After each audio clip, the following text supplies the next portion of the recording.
booster ignition, and liftoff. All systems are go.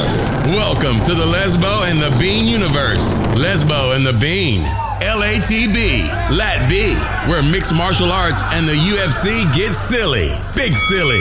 Buckle up and move your tray tables to their upright position. And please, somebody shut that baby up. It's time for Lesbo and the Bean. Welcome back, episode 164. Here we go. Finally getting a little bit of a break. Finally getting to know Lesbo and the Bean a little bit more. Getting inside our heads a little bit. We are going to talk about MMA, but we're going to see where the show takes us. How have you been since we last met? Off of a fight weekend. Now steadily into a weekend of being with our loved ones. Do you find that you're searching desperately for MMA content, or are you relieved that there's a break? I do feel a little relieved that there's a break because you know how I like to watch tape. So a lot of my free time is like, I'm trying to squeeze in a fight. Everything's been so back to back to back. Haven't been able to look at the last little spree of winning bets we've had. We've had some losers as well, but it's been a fun trip. It's been a fun little hiatus. A fun little spurt. A fun spurt of fights. Yeah, spurt of fights. But now it's like, okay, I just ran 100 meters. I gotta. There was slow great down. Fights in that whole mix. Exactly. But which ones do you highlight? How many over this last 8-week span? There was a double fight night in there, finale. And okay, what about this 80? Did the 8-week span, was it started by McGregor Khabib? Or was that forever ago? That might have been forever ago already. We are getting towards the end of the show. We're hitting.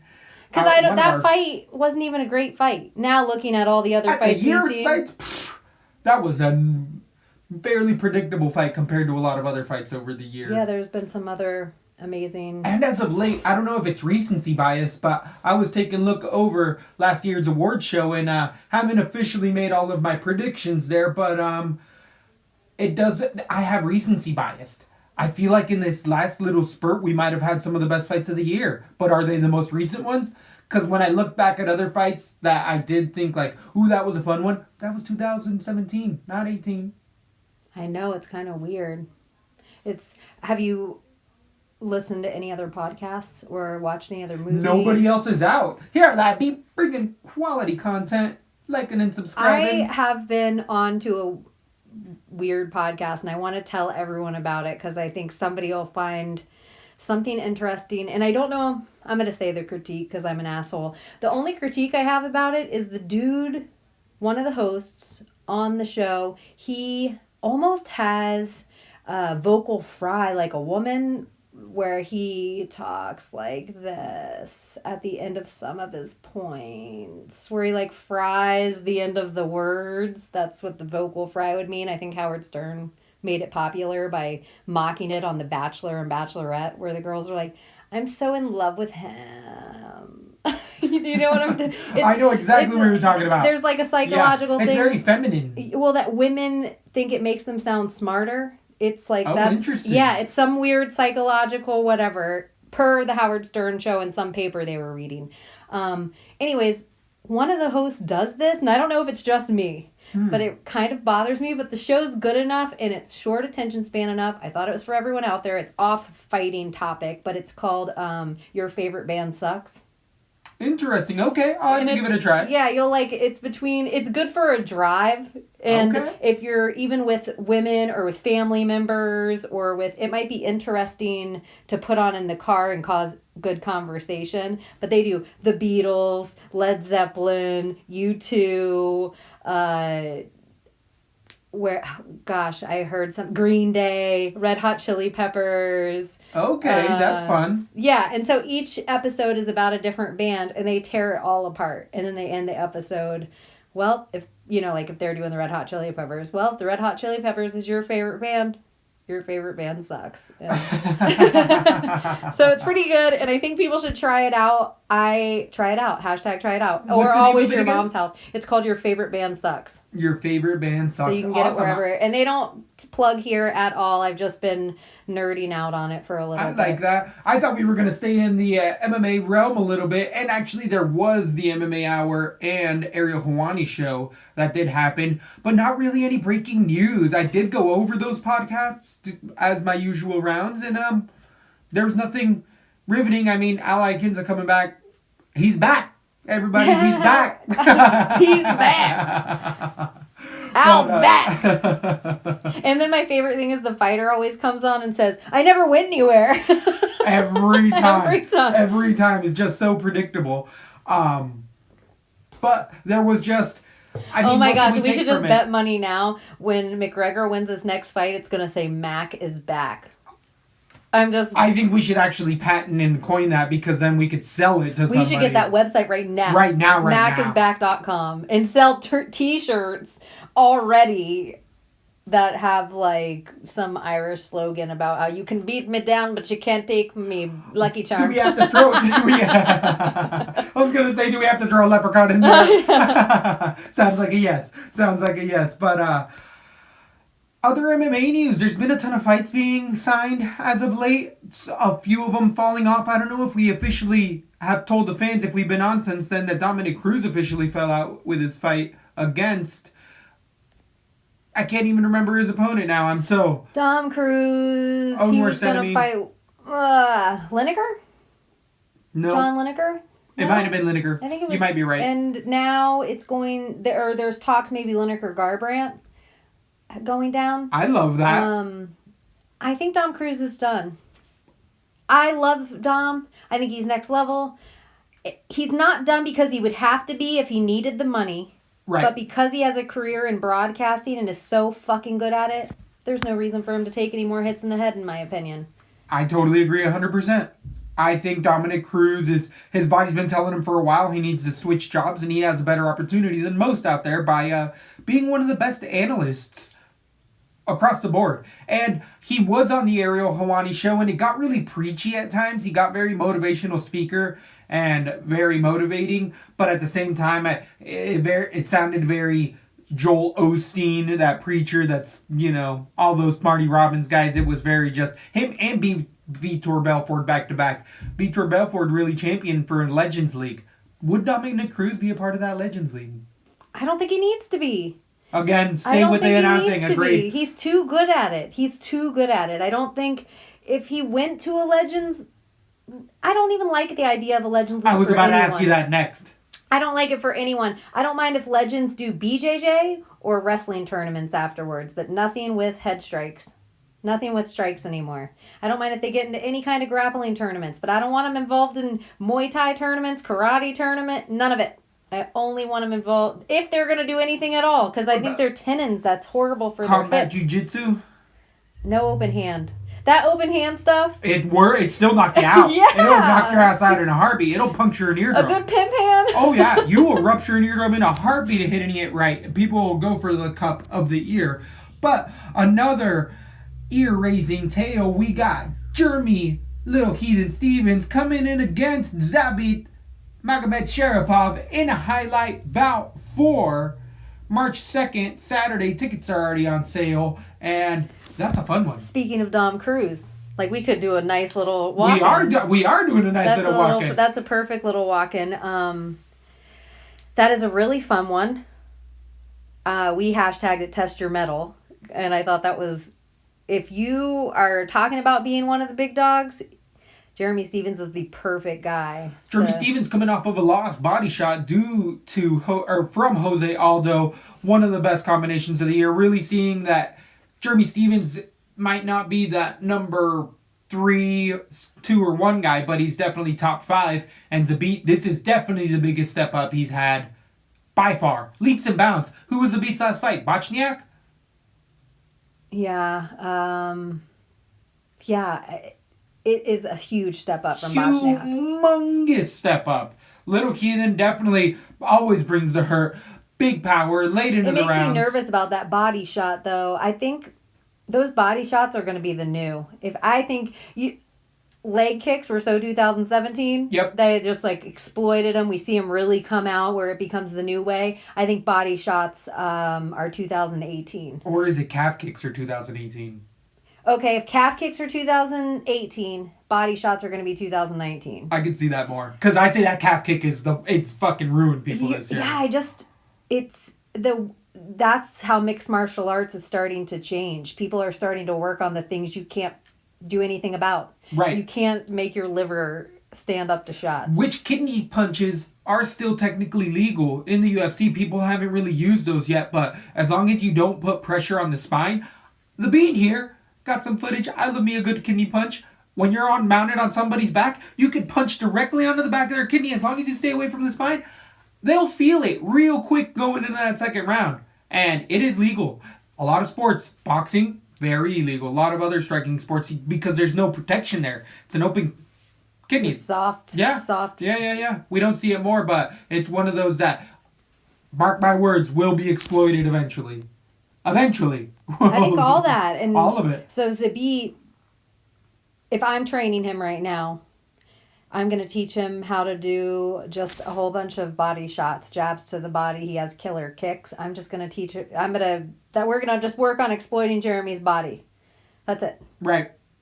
I would totally agree with that, but we have seen that Zabit might not have as much power as we initially think, and you really got to put it to Jeremy Stevens to get him out.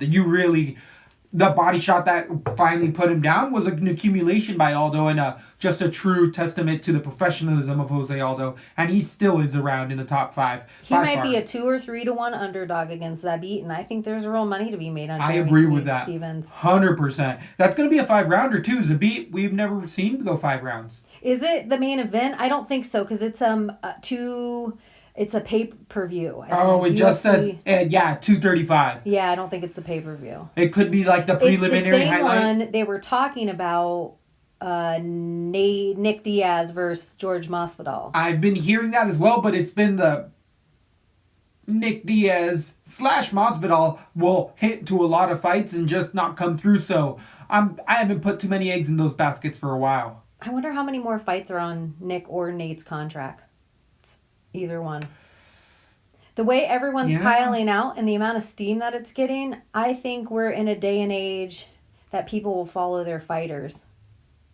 I think, and the Diaz brothers are huge. Yeah, they still have a big drawing presence. Another organization would easily pick them up. It would be 10 times bigger than Sage Northcutt or even Demetrius Johnson going to one if they got somebody like the Diaz brothers. Or Bellator. I could see Bellator shelling out big money for those guys. Coker loves the Diaz brothers. But what you were saying is, or like maybe last week or the week before, that it seems like Scott Coker would be more likely to get the Diaz brothers is looking for family type entertainers, and the Diaz brothers aren't that. Not exactly. Yeah, Child Teacher Tong from F1FC does not want those guys to be rude and whatever, and that's not the Diaz brothers, and try to control those guys. It'll make them worse every single time. Try to put a caged animal in a corner, see what happens. No one puts baby in a corner. No one's put the Minotaurs in the corner. Nobody. But back to that little Jeremy Stevens Zabit poster. Have you paid much attention to it? Because I just got to give a shout out to Zabit's hairstylist, Alami the BGs, and that dude is so on point for 1970s disco fever inferno to me. No, I'll have to look it up. Oh, find it on, it's not hard to type in Jeremy Stevens right now. Zabit. But Zabit stylist, it's a perfect little. Sharipov. BG staying alive in there, and it's going to be a fun one. So... whether you're a mother, whether you're a brother, you're staying alive. Jesse it is Robinson. A little afro-y. Oh, 100%. But it almost just seems like they did something shitty with it for their editing. And if you see the whole... it looks like he has a hairnet on. If you look at the whole piece, I've seen another poster of it where they show both of their entire heads, and it is a perfect dome, like hairsprayed on. It is funny looking, to say the least. What was the other? Jess was also talking about her weight issues. Doesn't Jeremy Stevens, though, have an Amish beard? Like, he needs to thin that shit out on the sides a little bit? Via that photo, whenever it was taken for MMA fighting, it looks like there. But yeah, that's a long-ass beard. That's definitely getting into that preacher level type of a beard where you got a congregation in your basement. Jebediah Stevens. Yeah. Little like heathen Stevens. Little heathen Stevens. But Jessie Jess was talking about her weight cut issues and how she Don't give a fuck. at all. It wasn't her pee. Officially, she's the first in like 3. She's the first Ladies, girl to not in a blame it while on her because- period. But she's not officially hired a nutritionist. She kind of just listens to her body herself and just didn't feel up to the fight the day of. Well, hey, miss, listen to your body yourself. You obviously can't hear yourself because this is not the first time. This is either not your weight class or you're not doing something right. That's it. It's one or the other. This isn't a fucking first time thing. If you're repetitive doing this, and I'm glad at least they're putting 13 fight cards, so one falls out, we still have 12 fight cards. But there was a time that it'd be like all of a sudden we're down to 9 fights. Yeah, come on. For sure. Or Just- fights that they're like, oh, this is a big deal for us. Amanda Nunes. I would also say that 2018, the year of the weight miss, by far, one of the most missing Yeah, I weights think I've so, too. ever seen. I've never seen a year like this. It started to get bad 2017, but almost every card. It was a surprise when everybody made weight. That's how many people missed weight this year. And still year to go. We have such a fun pay-per-view coming up ahead, but we have to wait till the 29th. We got a ways to go before then. Any other fights that you've seen that have been highlighted? But we said Sunday on the Sunday card, we're going to break down the prelims. Oh, yes, for sure. For sure. We're going to do... It might not be... I think it's going to... Yeah, Yes, Sunday, that'll make and then sense. Wednesday we'll break down the main card, pay-per-view. and then Saturday is the 29th. Yeah. Yep, that is true. The other card, or the other fight that I wanted to highlight was Dana White versus De La Hoya. Did we talk about that already? I don't know if we officially talked about it, but they've been since talked about it more about how Dana's went on a couple unfiltered podcasts. I mean, filtered podcasts, and saying how this guy's crazy, and we might talk about it, but De La Hoya's cocaine is getting to his head, huh? Or what's Dana doing either? It's embarrassing. Both of them, it's embarrassing. They're equally as embarrassing. What are they doing? I don't understand. It's almost like, why are you... Dana White does he need the De La Hoya rub? He's more famous than De La Hoya is a famous boxer. Agreed. But as far as promoters concerned, that's where I agree with Dana. Who's taking him seriously? Right. So, But Dana White did have a pro boxing career. That's how he got into promoting. He oh, did you it. mean if they really fought? Yeah. I don't understand that. The other thing I don't understand the point of that is because Dana's worth hundreds of millions of dollars. I would agree that by now I feel like Dana White is more rich than De La Hoya. Like, Yeah. he doesn't need to make the money. He's got shares And in even the on UFC. a poor end, De La Hoya ain't hurting. Oh, by far, he's fine. Yeah. By far, he's doing all right. Any other weird. MMA? Any other MMA topics? Oh my gosh. Well, I think it's weird that UFC 233 doesn't have anything going on. Have you looked up that fight card? I haven't went that deep into it. I feel like they're going to have to to cancel it. They're not going to be able to make it a pay-per-view. The main event of it was James Vick versus Paul Felder on a pay-per-view. on UFC 233. No, they're going to put somebody else there. Well, that fight, it was canceled anyway. James Vick versus Wow. Paul Felder. So now they have a to be announced Like still? right now, the whole thing, it says canceled the whole way down it. Because Dominic Cruz, John Lineker was like the fifth fight on that card. Henry Cejudo, TJ Dillashaw. Right. That could be the co-main. A lot of speculation there. Joanne Calderwood. Are those official for that bout? I don't know. This is messy. Well, another Let me go on. official one that we do know that has been signed is Jimmy Rivera versus the Funk Master Aljamain Sterling. How do you feel about that one coming down the pipeline? It's going to be on the first ESPN Phoenix card. I feel good about that for Aljamain. Me too. Me too. Definitely another one on the books that actually might be a better fight. Jose Aldo, potentially, it's targeted, I don't know if they've officially signed it, versus Moicano, 145 pounds for the Fortezella card coming up in the next few months. But how do you feel about that? What one? Jose Aldo Moicano potentially. I don't know if that's official yet. I like that fight. It's dangerous for Jose. I think he's on a mad tear. I think anyone that's underestimating Jose because they have in their head that they're Max Holloway is going to have a sad mistake a coming. I think Aldo is still a scary MF. Agreed. And I really, really, really dig Moicano. I think it's Max Holloway, then down here, Jose Aldo, and then way down here, everybody else. Brian Ortega, when he called himself the second best in the division, I did not think he earned that at all. Interesting. Because he still hadn't gone through Jose. Yep. And Jose, to me, is the far second best in the division. Yeah. Even though Max handled him, look how Max handles people. Right. That's what Max does. Right. Because Max is that much better and arguably a 155er. I would agree with that. It's so weird. We have this, like, the weight cut. It's almost like, here, run down there. If you can just touch this, whoever gets back first. It's like, you just touch it, and whoever gets back first. It doesn't even make sense. It's almost like, what is this arbitrary weight cuts we're doing? Speaking of, have you seen the commercials that they keep airing for 232? And they're like, and there'll be this. And it like goes past and it's like gold and gems and little, it looks like cubic zirconium or diamonds on it. And then it has like a little American insignia and a little Canadian insignia. And it's like, and we'll be introducing this.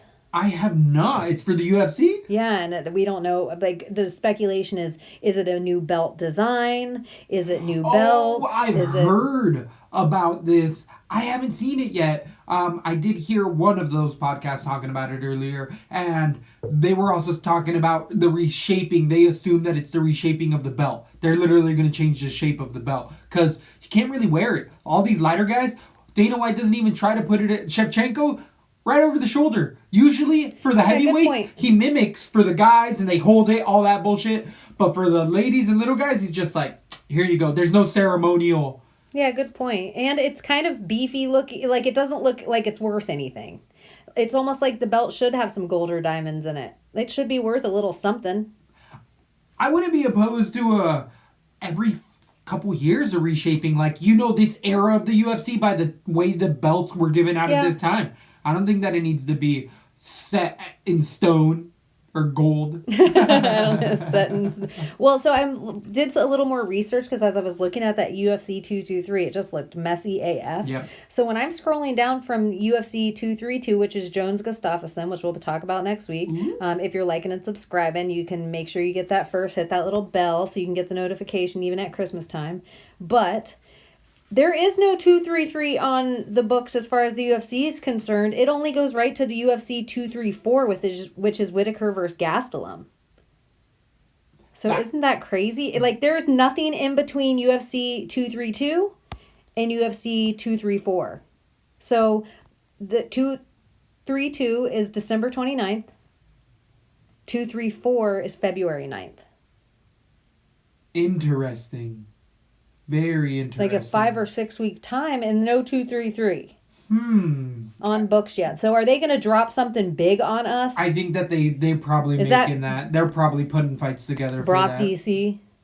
Didn't they also just pull a card? UFC officially pulled one of their cards and reshuffled Maybe that's 233. Maybe that's the Cejudo Dillashaw stuff. They might have officially pulled that one. I did hear that they were talking about putting a card together, and they started to announce it and then quickly pulled it all back because the main events didn't even think they were going to line up due to fighters' issues. And 234 is Kelvin Gastelum, Whitaker, co-main Adesanya Silva.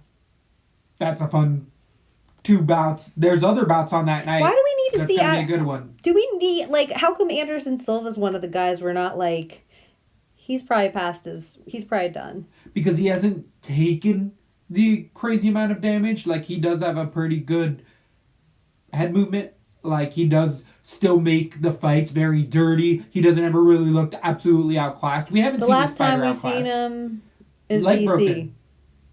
Yeah, But even then, DC on like I walked in to drink beer and eat. that went 5 rounds on what day's notice? A day and a half's notice. Did it not go 5 That rounds? was loud in the mic. Sorry. It did. It did. It didn't get finished on a day and a half's notice. But DC could have if he wanted to. Some say he may woulda, coulda. But Anderson Silva has never been completely, other than the knockout by Wadman and then the broken leg. Do you think it's because of PEDs? I think it's dick pills or something in dick pills that keeps your... It's normal. Yeah. It's normal. It's normal. Because he popped for the dick pills before John Jones did. He was the first one to come out with that excuse so that he got a reduced sentence. They're totally still putting cards together though, because those are the only 2 fights on that card. Yeah, right they now. gotta be. Are you getting excited about Amanda Nunes Chris? I am, but I've been excited for that for a while. Jones Gustafson, I was watching some breakdowns already, and I'm getting ahead of myself. I'm trying to stay away from it and relax out of this this a little bit. Do you think Jones beat Gustafson the first time? I never knew it was sketchy decision before. I think Jones won the first fight. I think it was the closest anyone had got to beating Jones, but it's one of those, you gotta beat the champ to beat the champ. You gotta beat the champ to beat the champ. Do you believe that? I do believe that. I don't know if I do anymore. I don't know if I do. Liquid. We can all change. I can go back and forth. I feel like I'm at the point where it's like, beat him how? How do you have to beat the champ? Even if it's close, if you won, you won. Good point. But I don't know. I have to rewatch that fight. I have not watched it with my new UFC eyes. I'm going with other people's speculation where people are like, I've really rewatched it and I feel like Gus won that fight. And I'm like, they gave Jones the last 2 rounds. Everyone says pretty decisively. Yep. Gus 2 and 3 pretty decisively. Well, no, I've seen 1 and 2 up in the air both ways. I was gonna say it's always down to that round 1. What about Zagano versus Megan Anderson? Kat versus Megan. Is that official? It is official. Kat, it's official for UFC 232, and Kat wants that Amanda Nunes fight so bad.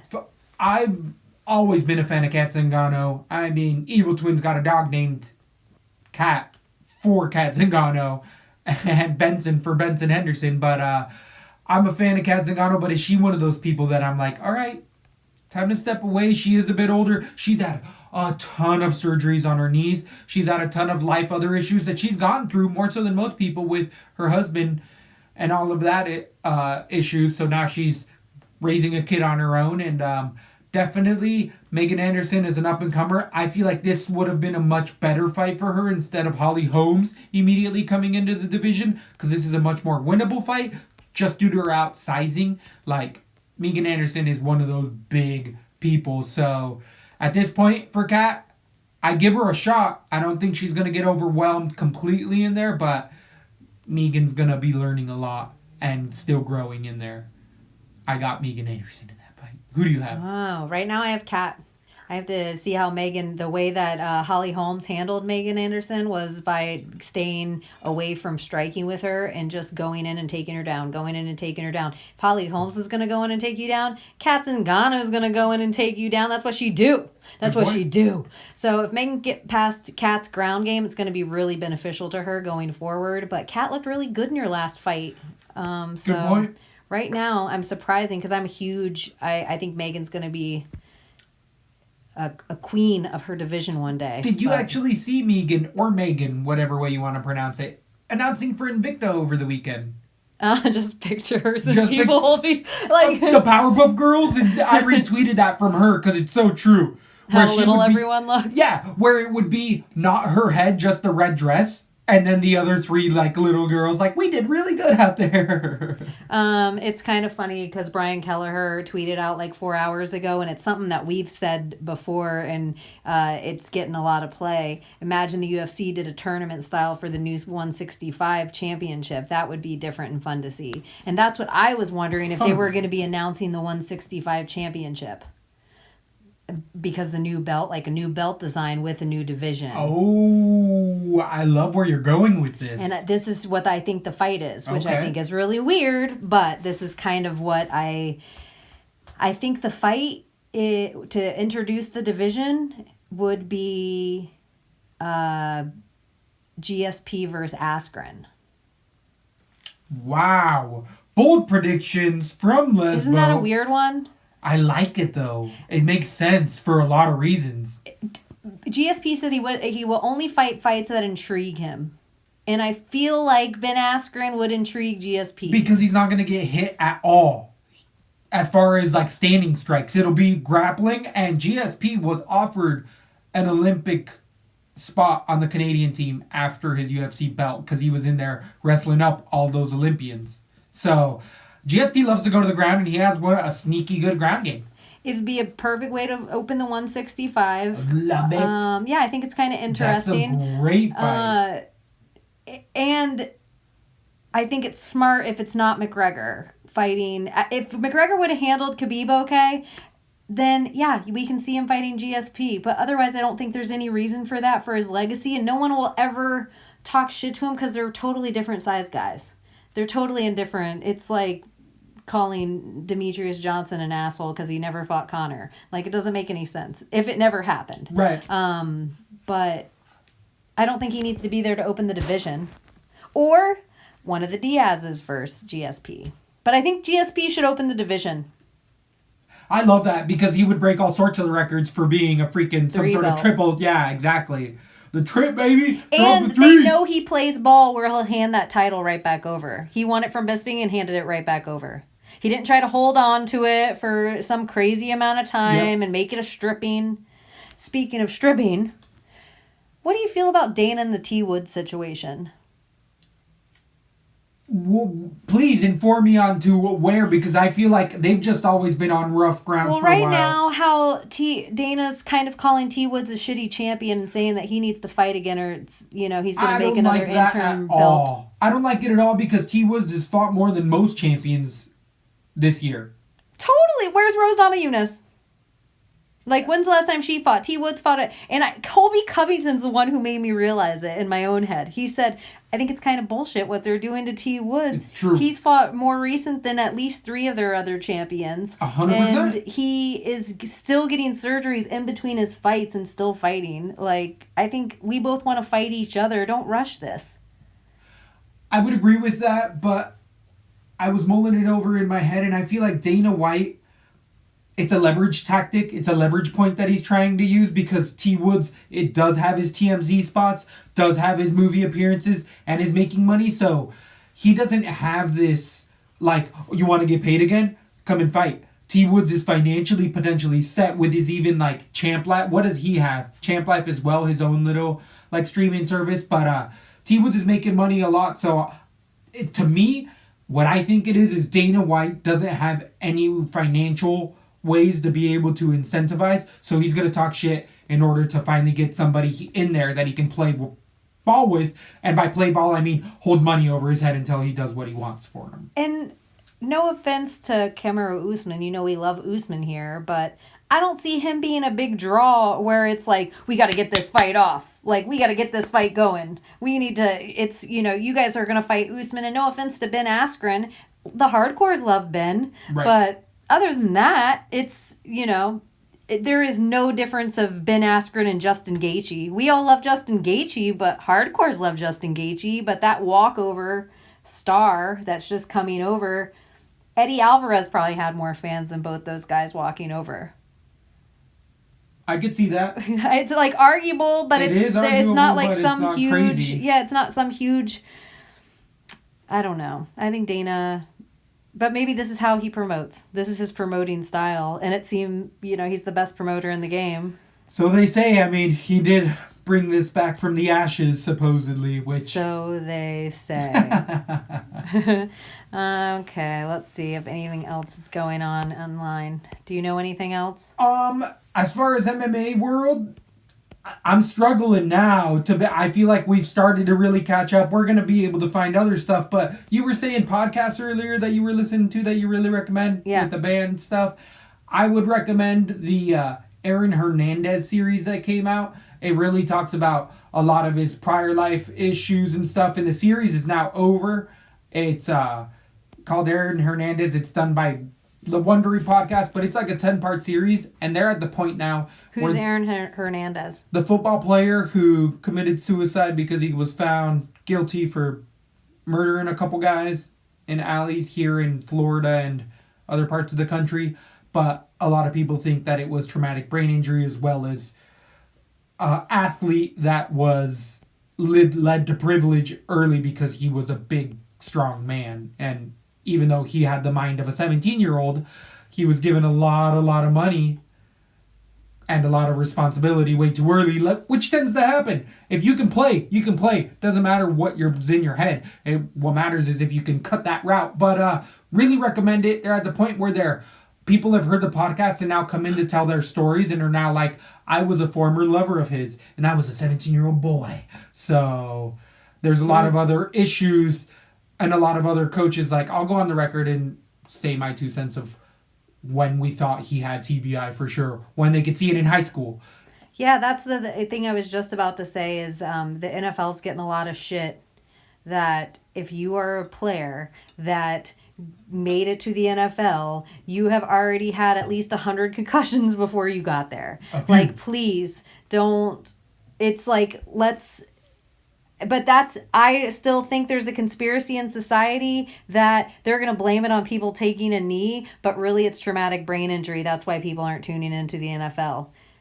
I kind of agree with you right there. I think they're trying to blame. It's like so funny that movie Concussion came out and they're like, all of a sudden the viewership drops. Well, it not just drops because moms are like, I don't want him to watch that because I don't want him to play football when he's older. And dads are kind of understanding because they probably have their own ringing in their ears or their own problems with impulse control because they were pushed through the football, pee-wee and little tyke and all that stuff.